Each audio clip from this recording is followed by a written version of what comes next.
हाय बच्चे, स्वागत है आपका। शायद आप लोगों ने इस पैकेज को खरीदा होगा और बहुत बेसब्री से साइंस के डिस्कशन का वेट कर रहे होंगे। यकीन मानिए मुझे भी बहुत खुशी हो रही है आप लोगों के साथ जुड़ने में, क्योंकि बहुत दिनों के बाद ग्रुप डी का एक मैंने स्लाइड बनाया था, एक सेट मैंने बनाया था, फिर हम आपसे जुड़ गए हैं।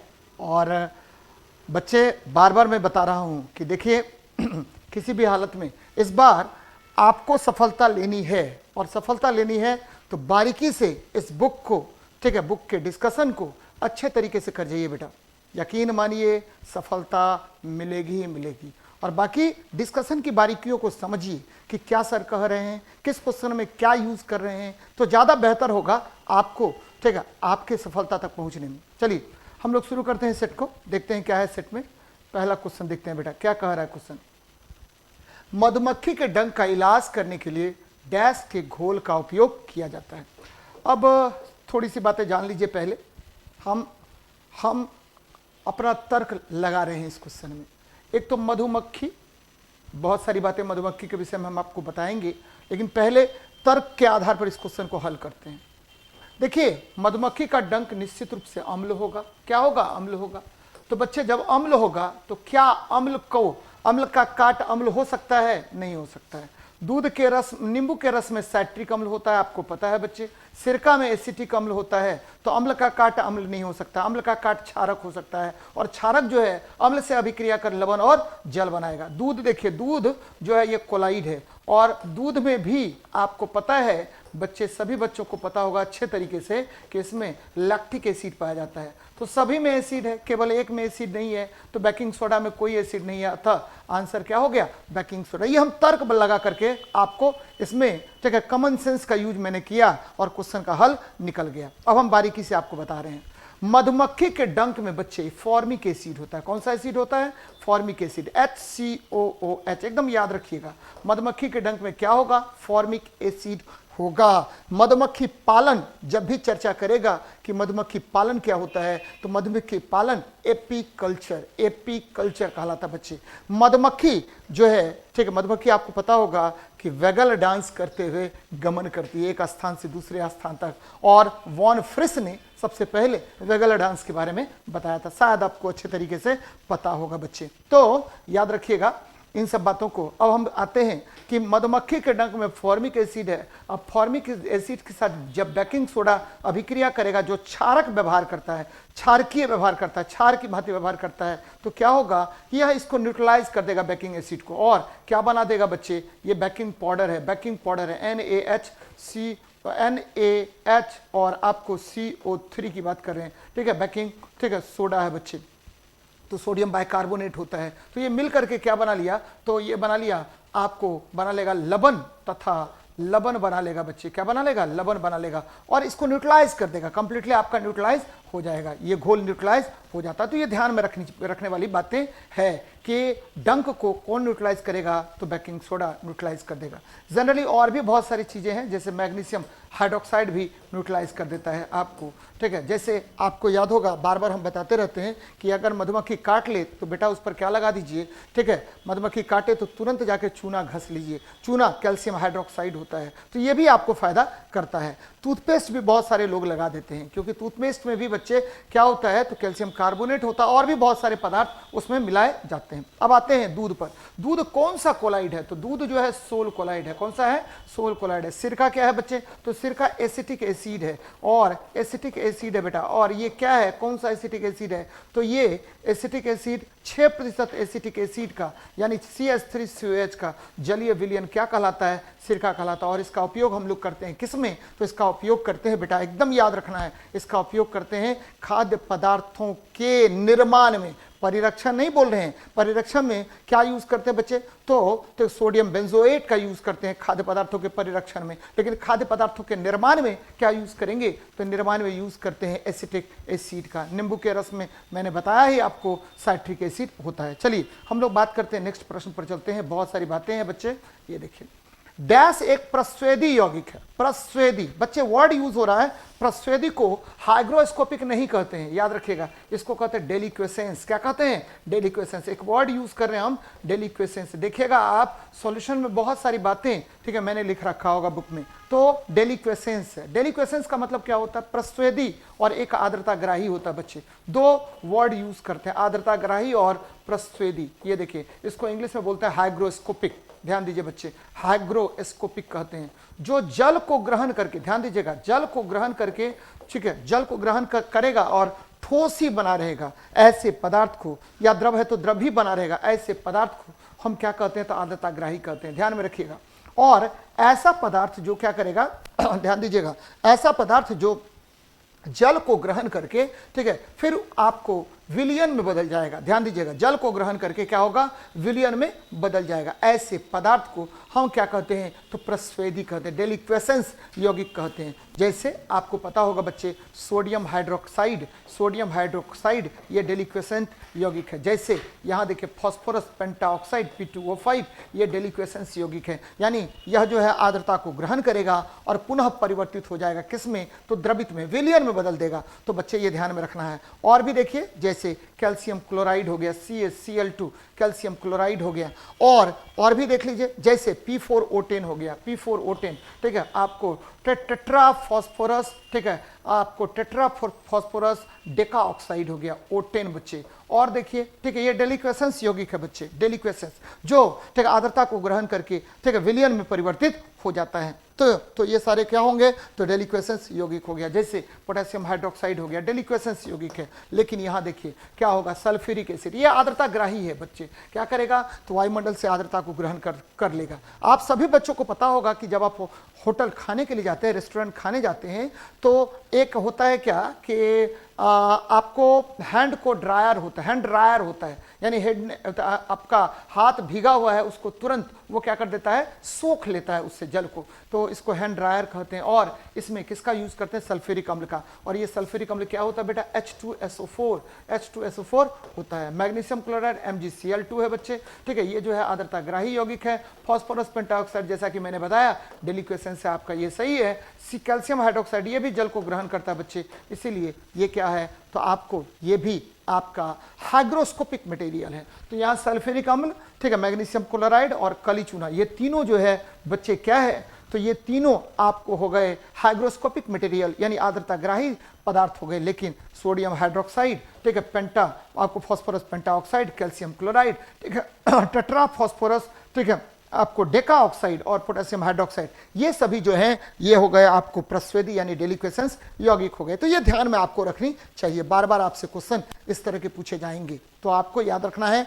मैंने एकदम क्लियर कर दिया, क्लियर कर दिया कि प्रस्वेदी क्या होता है? ग्रहण की आर्द्रता विलयन में बदल गया, ठीक है, आपको जिस अवस्था में है आर्द्रता ग्रहण किया उसी अवस्था में रहा। ठोस में है, ठोस में ही रहा आर्द्रता ग्रहण करने के बाद भी, ठीक है, आपको, ठीक है, द्रव में है तो द्रव में ही रहा, ठीक है, आर्द्रता ग्रहण करने के बाद। तो ऐसे यौगिक को हम क्या कहते हैं? तो आर्द्रताग्राही यौगिक कहते हैं। तो ये ध्यान में रखिएगा बच्चे। आगे बढ़ रहे हैं, नेक्स्ट देखते हैं क्वेश्चन क्या कह रहा है। जब एक ग्लास पर रखे कार्ड को उंगली से धक्का दिया जाता है तो उस पर रखा सिक्का ग्लास में गिर जाता है। देखिए कितना बढ़िया क्वेश्चन है भाई। क्या है भाई? जब एक ग्लास पर रखे कार्ड को उंगली से धक्का देते हैं। बच्चे ये ग्लास है आपका, इस पर रख दीजिए कार्ड, इसको धक्का दीजिए, तो ये जो है जैसे ही धक्का देंगे तो आपका जो है सिक्का जो है वो ग्लास में ही गिर जाएगा। यानी विराम में रहने वाली वस्तु, किस में रहने वाली वस्तु? विराम में रहने वाली वस्तु विराम में ही रहेगा, और गति में रहने वाली वस्तु गति में ही रहेगा। और यह सिद्धांत न्यूटन का प्रथम गति नियम है और इसे जड़त्व का नियम कहते हैं। बेटा बहुत इंपॉर्टेंट है न्यूटन का गति नियम, किसके लिए? आपके ग्रुप डी के लिए। क्यों इंपॉर्टेंट है? तो आपको पता होनी चाहिए कि Newton's laws of motion, Newton's laws of motion से क्या क्या निकल के आएगा। पहला चीज निकल के आएगा न्यूटन्स लॉज ऑफ मोशन का पहला मोशन क्या कहता है बच्चे? तो पहला मोशन से तीन चीज निकल के आता है। क्या निकल के आएगा? सबसे पहले निकल के आएगा जड़त्व का सिद्धांत। किसका सिद्धांत? जड़त्व, यानी इनर्शिया के बारे में बताएगा। दूसरा निकल के यहां से आएगा, क्या निकल के आएगा? पहला जड़त्व या इनर्शिया का सिद्धांत आ गया। दूसरा सिद्धांत आता है बल की परिभाषा, बल की परिभाषा ध्यान में रखिएगा, डेफिनेशन ऑफ फोर्स निकल के आएगा। और तीसरा निकल के आएगा, क्या निकल के आएगा? पहला जड़त्व, दूसरा बल की परिभाषा, और तीसरा निकल के आएगा एक और सिद्धांत जो आप सभी बच्चों को अच्छे तरीके से पता होगा, उसको बोलते हैं क्या बच्चे, शून्य त्वरण की अवस्था। वस्तु गति में तो गति में रहेगा, वस्तु विराम में तो विराम में रहेगा। तो न्यूटन गतिक, ठीक है, यहाँ देखिए, ठीक है, तीसरा नियम। तो न्यूटन गतिक तीसरा नियम से 3 चीज प्राप्त होता है, ठीक है, आप बच्चे को पता होगा अच्छे से।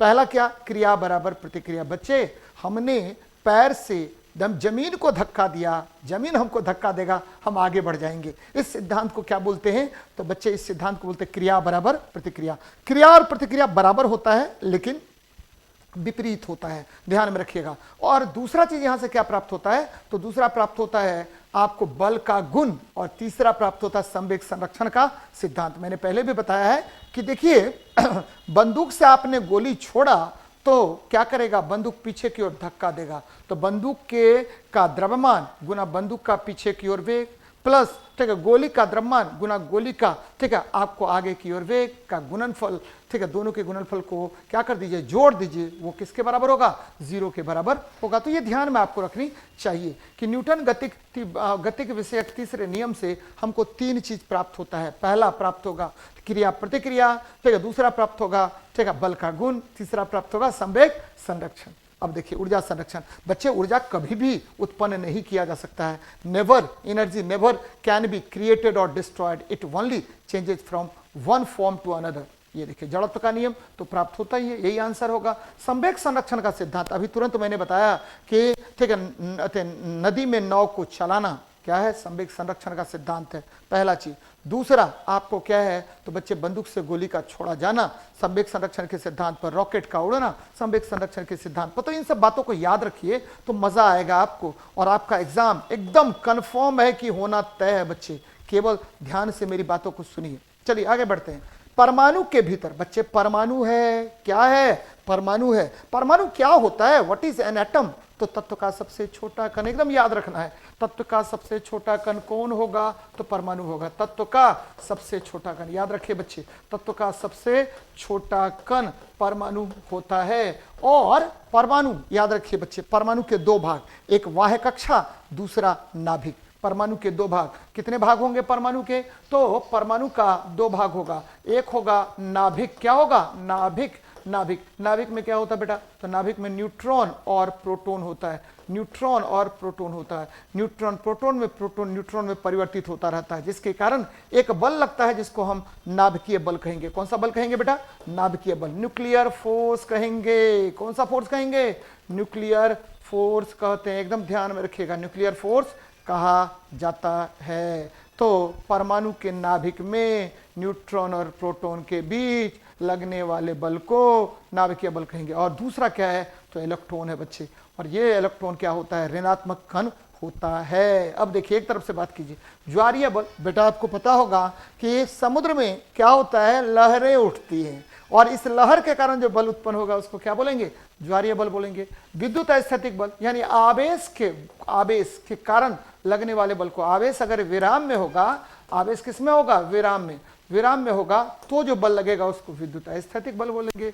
द्रव्यमान के कारण जो बल लगेगा, मास के कारण जो, ठीक है, फोर्स लगता है, उस फोर्स को गुरुत्वाकर्षण बल बोलते हैं। और नाभिकीय बल, नाभिक में न्यूट्रॉन और प्रोटॉन के कारण जो बल होता है उसे हम नाभिकीय बल कहते हैं। तो ये बातें याद रखनी पड़ेगी आपको, ठीक है। और याद रखना है कि नाभिक में न्यूट्रॉन और प्रोटॉन आपस में एक कण होता है जिसको मेसन बोलते हैं। क्या बोलते हैं बेटा, मेसन बोलेंगे। न्यूट्रॉन आपको प्रोटॉन में बदल जाएगा, प्रोटॉन आपको न्यूट्रॉन में बदल जाएगा, तो ये कण इमिट करेगा, कण एक बाहर निकालेगा, इस कण को बोलते हैं मेसन। क्या बोलते हैं, मेसन पार्टिकल बोलते हैं। और इसी के कारण गुरुत्वाकर्षण बोलते हैं, इसी के कारण आपको नाभिकीय बल कार्य करते हैं, ध्यान में रखनी चाहिए आपको।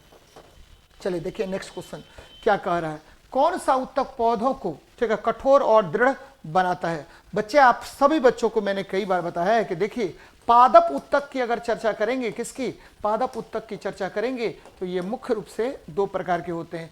एक होता है बेटा विभाज्योतक, विभाज्योतक एकदम इंग्लिश में याद रखिए, मेरिस्टेमेटिक टिश्यू विभाज्योतक होता है, विभाज्योतक होता है, मेरिस्टेमेटिक टिश्यू होता है। और ये मुख्य रूप से 3 प्रकार के होते हैं। कितने प्रकार के, 3 प्रकार के। एक होता है शीर्ष, शीर्ष मतलब क्या हुआ आपको एपिकल। दूसरा होता है क्या, पार्श्व, पार्श्व मतलब क्या हुआ, तो आपको पार्श्व मतलब हो गया ठीक है, पार्श्व मतलब पीछे की ओर होने वाला पार्श्व। और इसको तीसरा जो होता है वो होता है अंतर्वेशीय, इंटर, ठीक है, इंटरस्टिशियल बच्चे, अंतर्वेशीय होता है, ठीक है, अंतर्वेशीय, ठीक है, अंतर्वेशीय। ये 3 प्रकार के आपको विभाज्योतक होते हैं। और जहां भी पौधा वृद्धि करेगा वहां पर ये तीनों प्रकार के उत्तक पाए जाएंगे, यानी विभाज्योतक पाए जाएंगे। यानी पौधे का शीर्ष वृद्धि कर रहा, वहां कौन सा उत्तक, तो विभाज्योतक होता है। दूसरा उत्तक देखिए, इसको बोलते हैं क्या, तो इसको बोलते हैं, ध्यान रखिए, अस्थाई उत्तक, अस्थाई उत्तक बोलते हैं। और ये मुख्य रूप से 2 प्रकार के होते हैं। पहला जो होता है इसको बोलते हैं क्या बच्चे, तो इसको बोलते हैं सरल, सरल बोलते हैं, सरल उत्तक बोलते हैं। और ये मुख्य रूप से 3 प्रकार के होते हैं। कौन कौन, तो एक हो गया, ठीक है, एक हो गया पेरेन्काइमा, इसमें हवा भरा रहता है, हवा भरा रहता है। दूसरा क्या होता है,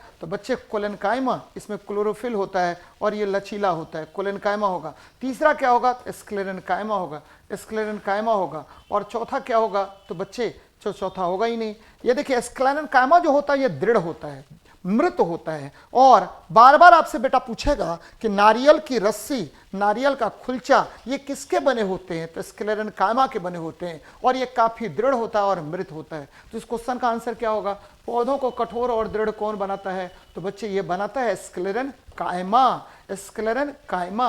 अब बात करते हैं जटिल उत्तक में। जटिल उत्तक जो है, अस्थाई जटिल उत्तक मुख्य रूप से 2 प्रकार के होते हैं। एक हो गया जाइलम, ठीक है, आपको जल का प्रवाह करेगा। दूसरा क्या होता है, फ्लोएम, ये खाद्य पदार्थों का परिवहन करता है। तो एकदम आसान है, याद रखिएगा, जाइलम ये जल का प्रवाह करेगा, कोलेनकाइमा ये क्या करेगा, तो ये लचीला होता है और क्लोरोफिल इसमें पाए जाते हैं। पेरेन्काइमा तो ये स्पंजी होता है, स्क्लेरेनकाइमा तो ये दृढ़ होगा, मृत होगा। और यही आपका आंसर भी होगा। चलिए देखते हैं नेक्स्ट क्वेश्चन को। निम्नलिखित में से मत्स्य वर्ग की विशेषता क्या नहीं है। अच्छा क्वेश्चन है बच्चे। मत्स्य वर्ग की विशेषता नहीं है। सबसे पहले मत्स्य वर्ग क्या होगा, गलफड़ों द्वारा सांस लेता है, एकदम सही। या हड्डी, उपास्थि तथा अंतः कंकाल द्वारा बनता है, ये भी सही, ठीक है। सल्क का वही कंकाल होता है, ये भी सही है। और इनका हृदय द्विवेशमी होता है बच्चे, द्विवेशमी होता है। और इसमें ध्यान में रखिएगा, इसमें स्यूडोकोलम नहीं पाया जाता है। बच्चे मैंने क्या बताया, मैंने बताया कि मत्स्य वर्ग में 2 हृदय होते हैं, यानी 2, ठीक है, हृदय में क्या होगा, 2 चैम्बर होगा, 2 चैम्बर होगा। हृदय में कितने चैम्बर, तो 2 चैम्बर होते हैं। हृदय में कितने चैम्बर, तो 2 चैम्बर होते हैं। बच्चे याद रखिएगा, ये लवणीय जल में भी पाए जाते हैं, ठीक है, मत्स्य। और आपको ये जो है आपका, ठीक है, लवणीय जल में भी और साधारण जल में भी या सामान्य जल में भी ये पाए जाते हैं। तो मत्स्य वर्ग में स्यूडोकोलम नहीं पाए जाते हैं, एकदम ध्यान में रखिएगा। मत्स्य वर्ग का जितना भी प्राणी होता है सभी आपको इसका शरीर ऐसा धारा रेखीय होगा, क्या होगा, धारा रेखीय, स्ट्रीमलाइन होता है, जिसके कारण यह आसानी से जल में प्रवाह करता है। तो ये ध्यान में रखने वाली बातें हैं। चलिए देखते हैं नेक्स्ट। मनुष्यों में पाया जाने वाला प्लेसेंटा उत्तक द्वारा निम्न में से कौन सा काम किया जाता है। मैं बार बार आपको बच्चे बताता रहता हूं कि देखिए, मेल जो है, मेल से प्राप्त हुआ स्पर्म, स्पर्म को बोलते हैं शुक्राणु। और फीमेल से क्या प्राप्त हुआ, तो बच्चे फीमेल से प्राप्त होता ओभा, यानी अंडाणु, दोनों में क्रॉस हो गया और ये बना लिया, ठीक है, आपको जायगोट। और ये जायगोट जो है आपको बना लिया 2 से 3 दिन या मैक्सिमम 7 दिन के अंदर ये बना लिया एम्ब्रियो। और इस एम्ब्रियो को बोलते हैं क्या बच्चे, मेरे भ्रूण बोलते हैं, भ्रूण बोलते हैं। और ये भ्रूण जो है गर्भाशय में, कहां पर, यूटेरस में स्थित रहेगा बच्चे, यूटेरस में, गर्भाशय में स्थापित हो जाएगा, गर्भाशय में स्थापित हो जाएगा। और इस, ठीक है, इस जो भी, ठीक है, आपको भ्रूण स्थापित होता है तो भ्रूण का पोषण, पहला चीज भ्रूण का क्या बच्चे, ये देखिए, भ्रूण का क्या पोषण, ध्यान में रखिएगा, भ्रूण का पोषण, भ्रूण का उत्सर्जन, भ्रूण का जितना भी काम होगा, उत्सर्जन जितना भी काम होगा, सब कौन करेगा, तो आपका प्लेसेंटा करेगा। एकदम ध्यान में रखिएगा, कौन करेगा, तो भाई जी आपका प्लेसेंटा करेगा। तो भ्रूण से, यहां देखिए एक एक तरफ से बात करते, कौन सा काम किया जाता है, ठीक है, भ्रूण से अपशिष्टों को बाहर निकालना, ये सही है बच्चे, ठीक है। प्लेसेंटा उत्तक द्वारा निम्न में से कौन सा काम होता है, भ्रूण से अपशिष्टों को बाहर निकालना। भ्रूण को पोषण प्रदान करना, ये भी सही है। भ्रूण के सहायक के रूप में कार्य करना, ये भी सही है। भ्रूण से अपशिष्टों को बाहर निकालना और भ्रूण को सहायक के रूप में ये थोड़ा सा कठिन है। ये देखिए, भ्रूण से अपशिष्टों को बाहर निकालना और भ्रूण को पोषण प्रदान करना, ये एक्चुअल आंसर हो जाएगा। अगर ऑप्शन एक चुनना होगा तो आप क्या चुनेंगे, या तो ए भी चुन सकते हैं, बी भी चुन सकते हैं, लेकिन ऑप्शन चूंकि एक चुनना है तो डी चुनेंगे, क्योंकि दोनों एक साथ इसमें आ गया। तो भ्रूण को पोषण और भ्रूण से अपशिष्ट पदार्थों को बाहर निकालने का काम कौन करेगा, तो बच्चे ये प्लेसेंटा करेगा। बार बार क्वेश्चन पूछेगा कि निषेचन कहाँ होते हैं, तो भाई जी निषेचन आपको कहाँ होगा, तो फैलोपियन ट्यूब में निषेचन होते हैं, एकदम याद रखिए। नेक्स्ट देखते हैं, रक्त में शर्करा के स्तर में वृद्धि का पता किसकी कोशिकाओं द्वारा चलता है। रक्त में शर्करा के स्तर में वृद्धि का पता किसकी कोशिकाओं द्वारा चलता है। आसान क्वेश्चन है, क्योंकि आप सभी बच्चों को पता है कि देखिए शर्करा के नियंत्रण के लिए इंसुलिन कहां से निकलेगा, तो भाई जी शर्करा के नियंत्रण के लिए इंसुलिन निकलता है कहां से, तो आपके ठीक है आपके अग्नाशय के बीटा सेल से निकलता है। देखिए अग्नाशय में एक जगह होता है जिसको बोलते हैं isolate of Langerhans, isolate of Langerhans बोलते हैं, और इसी जगह से आपको क्या होता है, यहाँ 3 प्रकार की कोशिकाएं पाई जाती हैं, अल्फा, बीटा और गामा। अल्फा से क्या निकलेगा बेटा, तो ग्लूकागॉन, ग्लूकागॉन, ग्लूकागॉन। याद रखिए इंसुलिन को ग्लूकोज में बदल देता है, बोलते हैं आपको ग्लूकोज को ग्लाइकोजेन में बदल देता है, ग्लूकोज को ग्लाइकोजेन में बदल देता है, ये बदलेगा आपको इंसुलिन। याद रखिएगा बच्चे, ठीक है, ग्लाइकोजेन को ग्लूकोज में कौन बदलता है, तो ग्लूकागॉन बदलता है, ध्यान में रखिएगा। ठीक है, मैंने क्या कहा कि ग्लाइकोजेन, क्या कहा मैंने, ग्लाइकोजेन, ग्लाइकोजेन को ग्लूकोज में कौन बदलेगा, तो ग्लाइकोजेन को ग्लूकोज में बदलने का काम बेटा कौन करता है, तो अग्नाशय करता है, अग्नाशय। ठीक है, अग्नाशय ग्लाइकोजेन को ग्लूकोज में बदल देता है। अब आइए इंसुलिन, इंसुलिन क्या करेगा भाई जी, तो इंसुलिन जो है वह ठीक है आपको बदल देगा, किसको, तो बदल देगा, किसको बदलेगा, तो ग्लूकोज को ग्लाइकोजेन में बदलेगा। तो ये ध्यान में रखिएगा, अग्नाशय ही नियंत्रित करता है। और गामा से क्या निकलेगा, सोमैटोस्टैटिन निकलता है, और ये वृद्धि हार्मोन होता है। कौन सा हार्मोन होगा, वृद्धि हार्मोन, ये वृद्धि को नियंत्रित करता है, वृद्धि को नियंत्रित करता है बच्चे। और पित्ताशय, यहाँ से पित्त निकलता है, क्या निकलेगा, पित्त निकलेगा, और पित्त जो है भोजन का पायसीकरण करता है, भोजन का पायसीकरण करता है, भोजन का पायसीकरण करता है। ध्यान में रखिए बच्चे, भोजन में वसा का पायसीकरण करेगा, भोजन में वसा का पायसीकरण करता है। एकदम याद रखिए बच्चे, मेरी बात को याद रखिएगा, भोजन में वसा का पायसीकरण कौन करता है, तो पित्तरस करता है, भोजन में वसा का पायसीकरण कौन करता है, तो पित्तरस करता है। अब देखिए यकृत, यकृत जो है बेटा यहाँ से, यहीं से निकलता है पित्तरस और इकट्ठा होता है कहाँ पर, तो यकृत में से निकलता है पित्तरस और इकट्ठा होता है पित्ताशय में। और याद रखिए गुर्दा, ये क्या करता है, रक्त को छानने का काम करता है। रक्त को कौन छानेगा, तो गुर्दा छानता है। चलिए बहुत अच्छी बात है, आगे बढ़ रहे हैं, नेक्स्ट देखते हैं। जर्मेनियम, आर्सेनिक, सेलेनियम और ब्रोमीन के परमाणुओं में कक्षाएं कितनी होती हैं। हम एक एग्जांपल लेके बताते हैं। देखिए किसी ठीक है, किसी भी ठीक है किसी भी ठीक है वर्ग के ठीक है सभी तत्वों की कक्षाएं, सभी तत्वों की कक्षाएं, ठीक है, किसी भी वर्ग कहिए, ठीक है, कि कक्षाएं वो क्या होगी, समान होती है। किसी भी वर्ग के सभी तत्वों की कक्षाएं क्या होंगी, समान होती हैं। ध्यान दीजिए बच्चे, कैसे बच्चे, सभी तत्वों की कक्षाएं क्या होंगी, सभी तत्वों की कक्षाएं समान होती हैं। ध्यान में रखिए, देखिए क्या कह रहे हैं हम कह रहे हैं कि बहुत सारे तत्वों के कक्षाएं क्या होंगी, समान होंगी। याद रखिए बच्चे, कैसे समान होंगी, तो इसमें करके देखते हैं, हम लोग करके देखते हैं। चतुर्थ, ठीक है, और ये देखिए किसी भी वर्ग के सभी तत्वों की कक्षाएं क्या होंगी, समान होंगी। चलिए करके देखते हैं। यहाँ देखिए किसी भी आवर्त के वर्ग नहीं, किसी भी आवर्त के सभी तत्वों की कक्षाएं क्या होंगी, समान होंगी। करके देखिए, ठीक है, आपको पता है बच्चे, ठीक है, ये देखिए सोडियम सबसे पहले लेते हैं, लिथियम, ठीक है, लिथियम ले लीजिए, उसके बाद बेरिलियम, उसके बाद लीजिए बोरोन, ठीक है, उसके बाद लीजिए कार्बन, उसके बाद लीजिए नाइट्रोजन। यहाँ देख लीजिए सबका, इसमें कितने इस आवर्त में, ये सेकंड आवर्त का तत्व है बच्चे। किस आवर्त का है, सेकंड आवर्त। इसमें देखिए 2 और 1, इसमें देखिए 2 2, इसमें देखिए 2 3, इसमें देखिए 2 4, इसमें देखिए 2 5।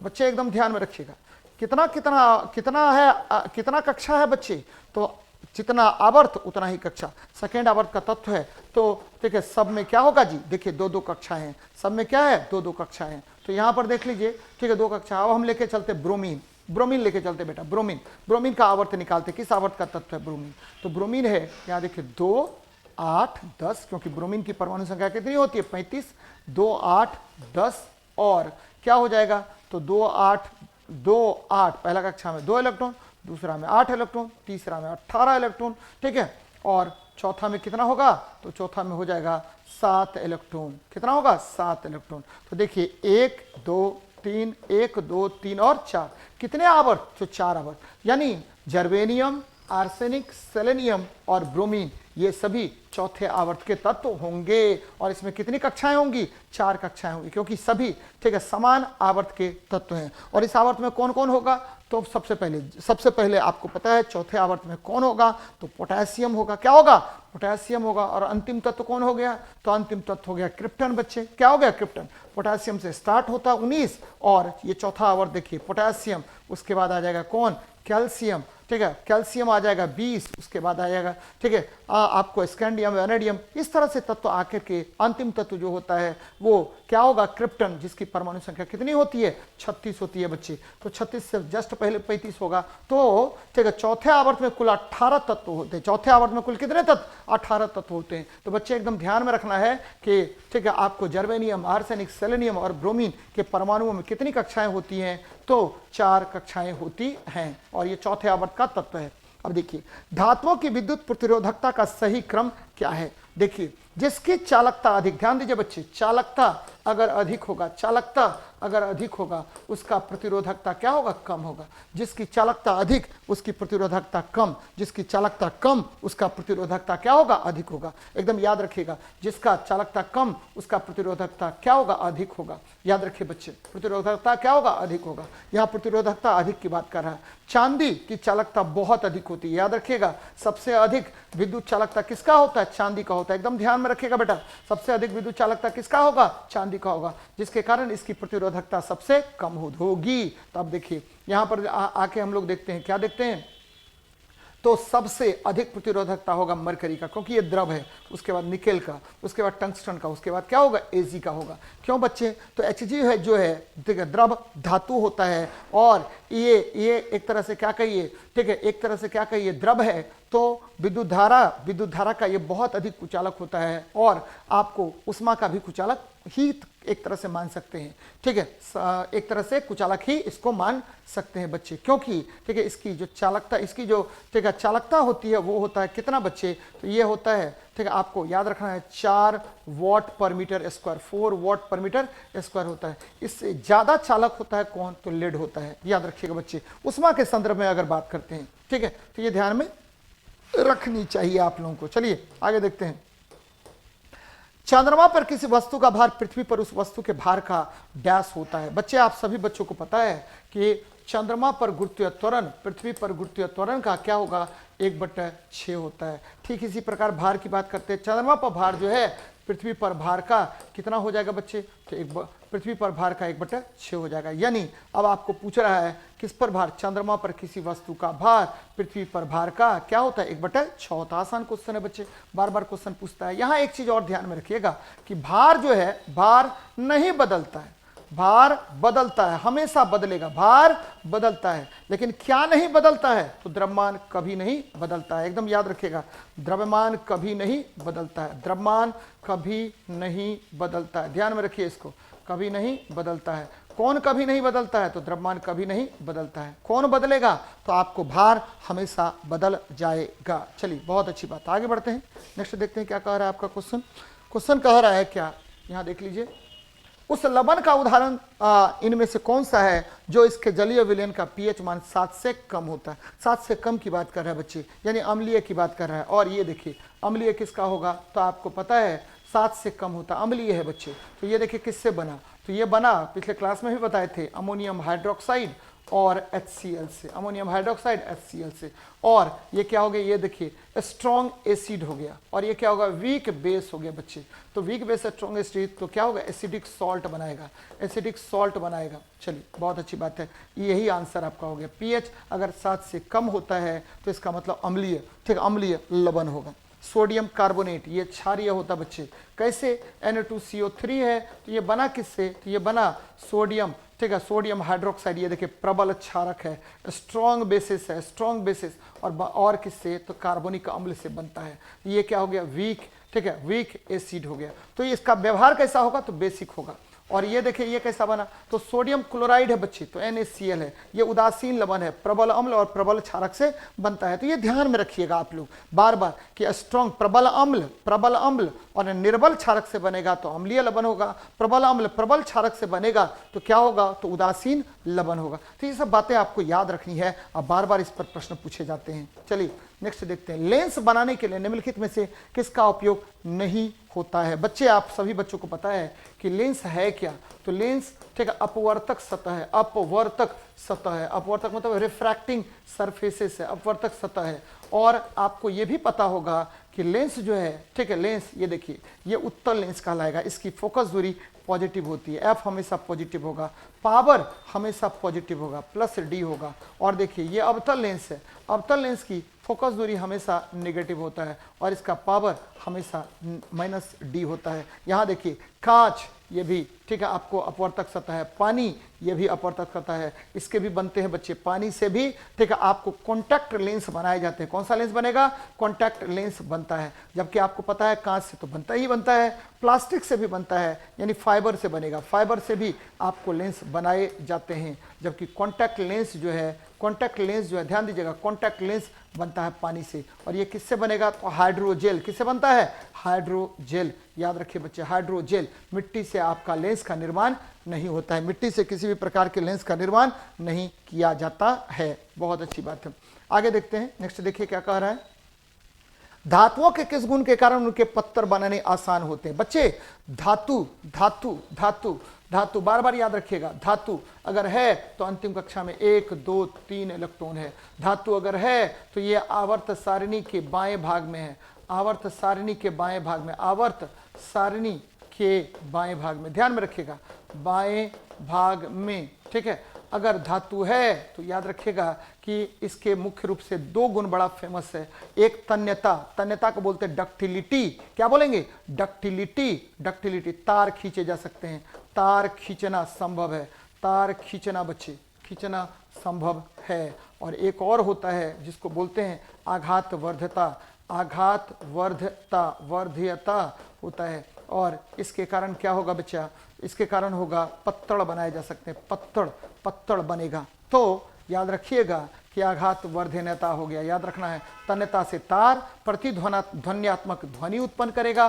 चालकता तो आपको पता है, विचालकता ये ध्वनि उत्पन्न करेगा। चालकता तो बेटा पता है कि ये क्या करेगा? विद्युत धारा को आसानी से प्रवाहित करेगा, विद्युत धारा का प्रवाह करेगा, विद्युत धारा का प्रवाह करेगा। तो ये बातें याद रखिए, बार बार इसको याद रखने से आपको, ठीक है, एग्जाम में देखिएगा मजा आ जाएगा। धातु के अंतिम कक्षा में 1 2 3 इलेक्ट्रॉन, धातु आवर्त सारणी के बाएं भाग में, ठीक है। धातु तन्य होगा, सबसे अधिक तन्यता किसका होगा? तो बच्चे सोने का तन्यता सबसे अधिक होता है। और आघातवर्धता किसका होगा? सोने का।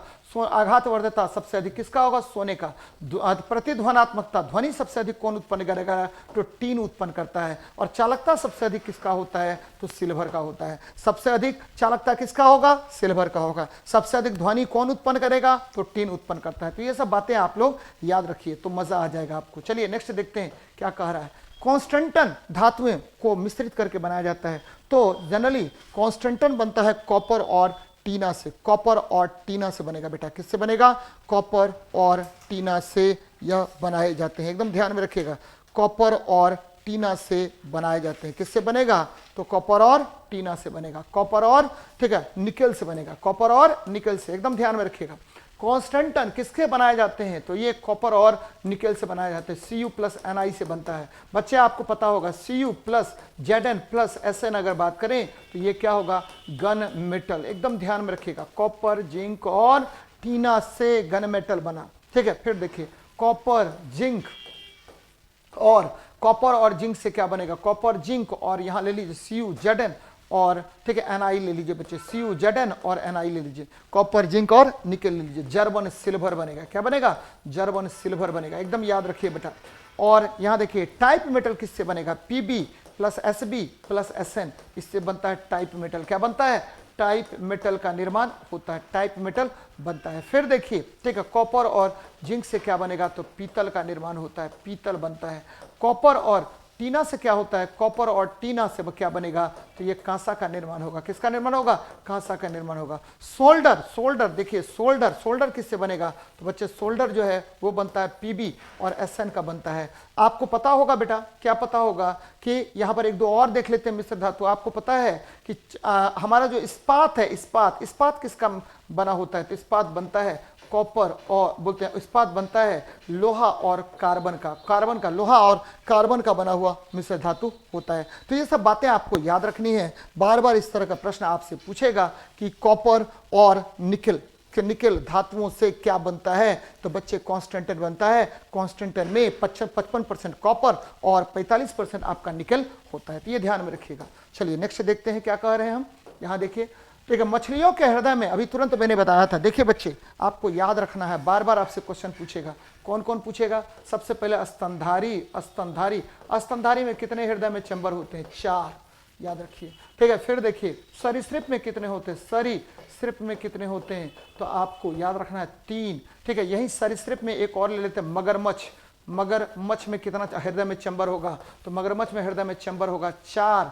बच्चे आपको पता है पक्षी में हृदय में कितना चैम्बर होगा, तो पक्षी में हृदय में चैम्बर होगा 4। और देखिए, ठीक है, आपको याद रखना है उभयचर में कितने होंगे हृदय में चैम्बर, तो उभयचर में होंगे, याद रखना है उभयचर में होंगे कितने, तो 3 होंगे बच्चे। ठीक है, आपको पता है कॉकरोच में कितने होंगे, तो 13 चैम्बर होगा। कॉकरोच में कितना होगा, तो 13 चैम्बर होगा। तो ये सब बातें आपको याद रखनी चाहिए। तो मछलियों में कितने चैम्बर, तो 2 चैम्बर होंगे। चलिए, बहुत अच्छी बात है, आप लोग इसी तरह से पढ़िए। मैं लगातार आपको डिस्कशन कराता रहूंगा और यकीन मानिए कि आपकी सफलता निश्चित रूप से आपके कदमों को चूमेगी। चलिए मिलते हैं नेक्स्ट क्लास में। जय हिंद, जय भारत।